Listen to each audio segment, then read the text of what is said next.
Hi, you're watching Sipping Off the Cuff on Tequila Aficionado Media. I'm Mike Morales here in San Antonio. That young man over there is Rick Levy in San Diego. Rick, and I have the distinct. I think we're the only tasters in the country that have had the pleasure of tasting Felipe Camarena's three lines of tequilas. And tonight we got lucky, boys and girls. We have G4. G4. Now we discussed this when we talked about Terralta, which hasn't aired yet. Um, Tell me, you met Felipe Camarena. I did, and Tell, I tell everybody actually I was what able to happened. get him to sign a bottle for me. I don't know if you can Oh, see you. that there. Oh, So oh. that's a G4XA. You'll catch that episode in a bit. Yeah, yeah. Well, in a future there, but Yeah. So anyway, there was Larry had a reception for Felipe Camarena at Cantina Maya Huel here in right. San Diego, and Larry is the proprietor, Larry Oman, Larry and Oman, the writer. he's also Don Lorenzo. Right, right. And so I got this great opportunity. I got there early, and I was able to talk with Felipe quite a bit before the crowd came in. And it was just a wonderful experience. He's a great guy.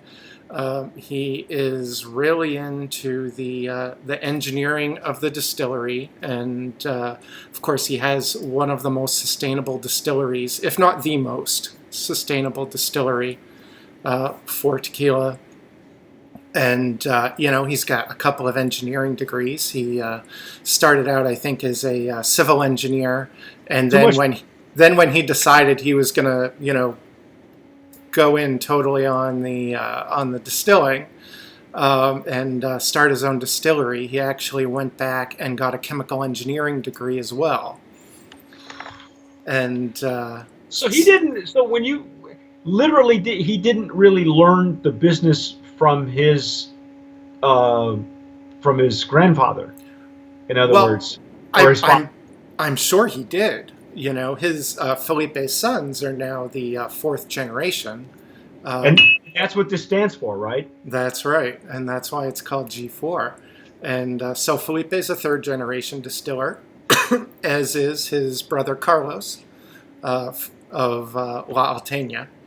And of course, we know Carlos from El Tesoro de Don Felipe, from Tapatio, from Tequila Ocho, which Felipe also helped get off the ground with Oh, good. Carlos. Okay. And then I guess with that experience, Felipe decided he wanted to go and actually open his own distillery and be able to set up his equipment the way he wanted. And he's just created all of these really cool innovations that that don't really change the traditional way of making tequila, but it enhances it and makes it more efficient and sustainable. Well, I And let's give everybody the known number just so that they know in case that they haven't seen. At this point, our Terralta uh, videos have not aired yet. So you folks are, we're going to do these in sequence, but right now, 1579 is the number of the gnome, and that is Destilería El Pandillo, and that's in Jesus Maria, Jalisco, which is like what, the neighboring town in Arandas. It's like, yes, yeah, yeah, it's right up there, a little bit to the east, I believe. and you And said it was Jesus Maria is yeah, I think it's slightly higher than Arandas. So I think Felipe grows most of his agaves at about 6,800 feet, and that is pretty much the highest agave growing altitude that I think anybody's growing at.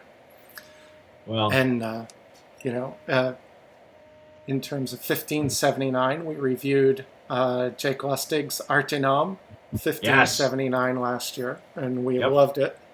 oh And yeah, then His other line is Pasote that he makes, and that was also 2016, right? Well, 2016, and then Alex and I did the also. So that particular line has been reviewed by all of us, by the three of us, to raving reviews. So Yeah. and then of course you and I did Terralta not too long ago, which at this point hasn't aired.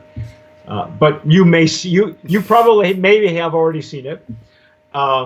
And that was it's an unusual combination because he had a high 10 a high proof 110 Blanco and a barrel strength añejo, or that was a barrel strength extra añejo, wasn't it? Yeah, it was a 110 XA, which, I think I said during our taping, I think at that point he was just showing off. Yeah. Yeah. Well, So you were talking about the bottles, and yes, we were talking about when I was talking with Felipe, I asked him about his process, and I'd asked him about his barreling, and he's not a big barrel guy. He does it because I think it's because that's what's expected. You create a whole line at different ages, but his real interest is in presenting the agave. Not necessarily adding other layers from the barrel. And so, that's his focus, is just the agave. He's not into bottles. He's not into fancy labels or marketing. He's doesn't go crazy over barrels like some producers will. He'd rather make really great juice than, make, really eye-catching bottles. But his bottles are quite handsome. Yes. And something interesting that he's done is, you'll see on the G4 bottle, embossed in the bottle is the emblem of his distillery. There is a Tahona, and then there's an agave, and then there is a bull. A bull, un toro. And you'll find that in. Well, you can see it right there on the label too, on the back end. It's his logo right there. And so what he did is for G4. That is embossed on the back. And then he uses the same bottle for Terralta, turns it around, and it's on the front. But that's so clever. Why doesn't anybody else do that? It really is. And, they're both very handsome presentations. Yes. And so why not? 2 for 1, ladies and gentlemen, 2 for 1. There's always the question, how many different flavor profiles can a guy come up with in a single distillery, right? And there's always been that controversy. Nobody can come up with a bunch of tequila flavor profiles. You and I, I think we busted that myth. When we did Armero, which was like 7 different varieties of the same line, and all coming from La Cofradia, and just when you think they can't come up with something new, they have. Yeah. So, and by the same token, Felipe has done a wonderful job with, as far as I'm concerned, with Pasote and with Terralta. I mean, we just fell all over ourselves with Terralta and Pasote. There's this great family tradition of distilling, and so I'm sure he learned within the family, but then I guess he really just wanted to know more. And, he went and got that chemical engineering degree so that he could, and now, he could probably pull together any kind of profile you wanted. They call him the mad scientist of Jesus Maria. Well, I'm anxious to try this Blanco because if it's any I've had some, and I know that for the sake of transparency, Rick has had this before. He's actually been out and bought some before they were actually sent to us for shipping off the cuff. As soon as they hit California, I had to go. Yeah, get some. Well, but this was my first attempt at this particular line. And as far as I know, it's not yet available in Texas. The PR company that was responsible for sending this to us is about to launch nationwide. Huge. They're out of I forget the name of the company. Forgive me. I'll find that between reviews. But they made this possible, and they are out of Illinois. So the major markets are a big focus for them, Are you and looking for Lakeshore Spirits? probably I'm not. That's the importer. Oh, okay. Uh, that we were contacted by another entity, and anyway, I'll get a hold of that name shortly. But this is the we're using the prototype that we are working with a designer by the name of Romeo Ristov, who I actually interviewed for our open bar show yesterday. He is a glass merchant and designer in Austin, Texas, and he reached out to us, and he's working closely with Stossel Glassware, and I believe they're out of the USA offices in Pennsylvania. So this is a prototype of what we're hoping will eventually become the agave spirit glass for all agave spirits, hopefully. And we have a long neck version and a short neck version, so we'll be interchanging both of these. And the really interesting thing about Romeo as well is that he is an archaeologist by trade. Yes. And has spent a lot of time studying and examining drinking vessels from Central America. Yes, he really his desire is to design a drinking vessel that is historically accurate to agave spirits, to that particular drink, and that agave spirits being encompassing everything: mezcals, raicillas, bacanoras. So he's a fascinating guy, and hopefully we'll be able to have that interview somewhere. I'm hoping somewhere either end of August, somewhere in early September, because we have so many tequilas that we have to get to that, we're trying not to step on our own tails here, folks. But anyway, oh my gosh.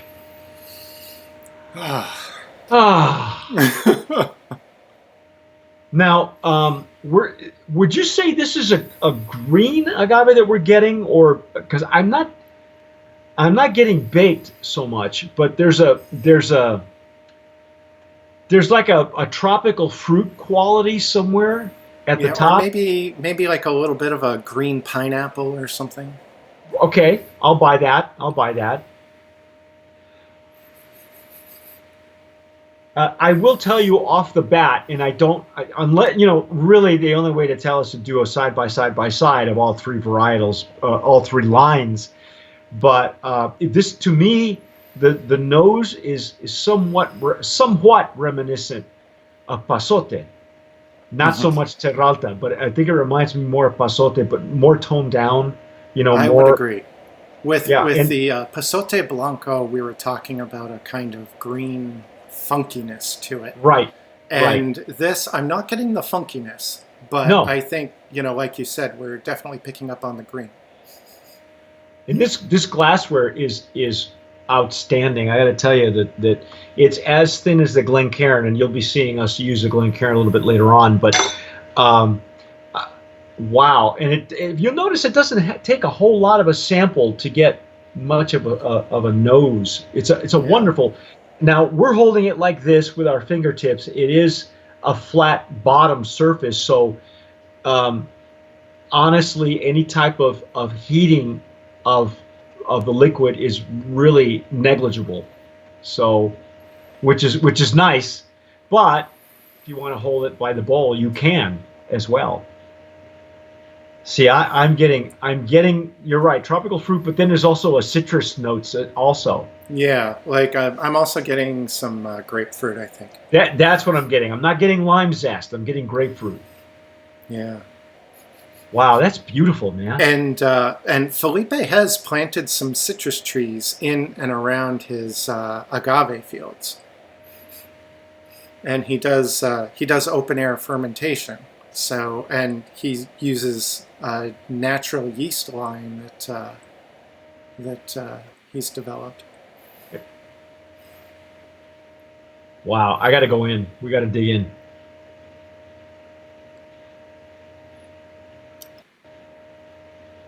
Mm, mm, mm. Really nice entry, and the pepper starts up right away. Yeah.